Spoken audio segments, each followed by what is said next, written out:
Hello and welcome to Care Talk. This is Felicia Wilson. I'm happy you're here. Let's talk about caregiver stress and burnout. These things are reality for many people who are serving as a family caregiver. The stress factor typically increases when that person was not prepared to be a family caregiver.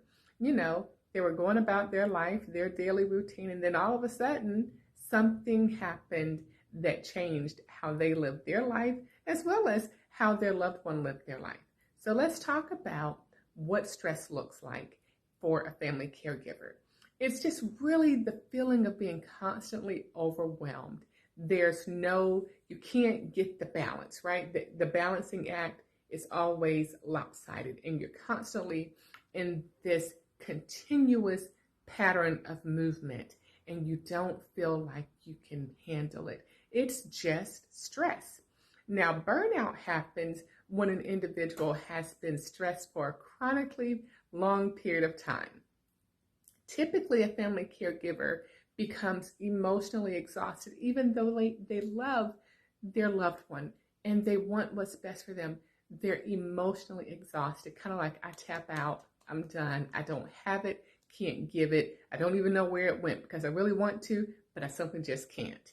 Then they may also feel just the physical symptoms, the physical weight, digestive issues, maybe continuous headaches, things that just aren't, their body is not in balance because, again, the stress and the burnout is being manifested in the physical body of the caregiver.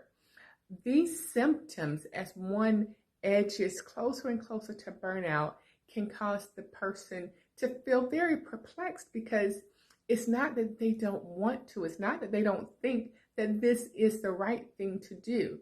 They just literally are so overwhelmed with all of those responsibilities that they cannot do another thing. It's like their feet are in cement and they're trying to move, but they can't move.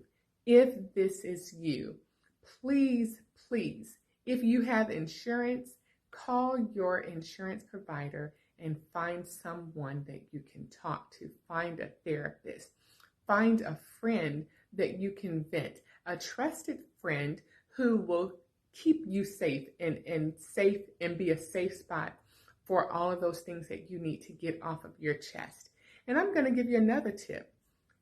Go in a space where you could just yell or cry or whatever way you need to get those emotions out, because the longer you try to push those emotions down, they're just going to erupt, and it's probably not going to be in the best place or the best situation.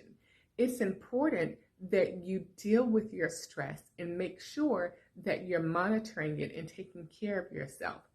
Healthy eating, exercising, making sure that you are going to the doctor so that you can maintain your physical well-being.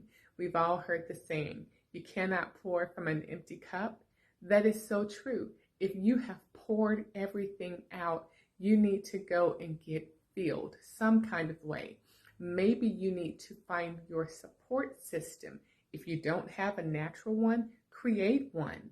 It's that important that you have to make sure you are taking care of you so that you can be present and emotionally healthy, physically healthy to take care of your loved one. Feeling stress and even being in the midst of experiencing caregiver burnout does not mean that you are a bad person. It does not mean that you can't do it anymore.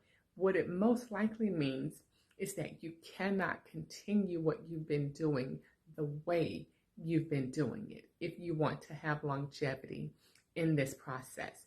So take an assessment of what's going on, your support system, find someone to talk to, whether it's a friend or a therapist, and get a handle on what's causing you to be severely stressed and possibly experiencing burnout. I hope this information has been valuable. If so, please like, share, and comment. Until next time, Take care.